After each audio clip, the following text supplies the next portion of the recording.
Welcome to the Rim Break Rodeo. We hope this video helps. In this video, I will explain how to connect to a SQL server. Connecting to a SQL server allows you to manage and query your databases efficiently.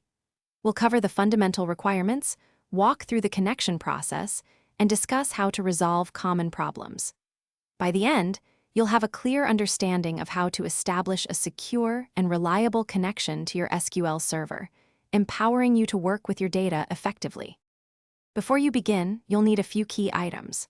First, install a SQL client tool, such as SQL Server Management Studio, on your computer. Next, you'll need the server's name or its IP address.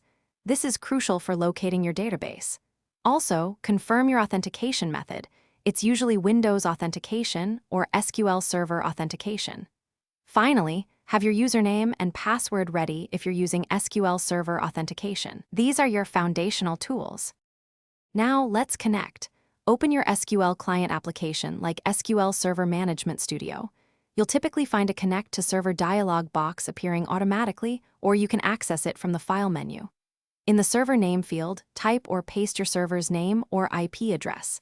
Choose your authentication method, then enter your username and password if required. Finally, click the Connect button to establish your connection. You should now see your databases. Sometimes, connections don't go smoothly. If you encounter issues, first double-check your server name and credentials for any typos. Next, confirm your network connectivity to the server. A simple ping test can help. Ensure the SQL Server browser service is running on the server, as it helps locate instances. Also, verify that your firewall allows traffic on port 1433, the default SQL port. These steps resolve most common connection problems. Thanks for watching. Consider subscribing if we helped you.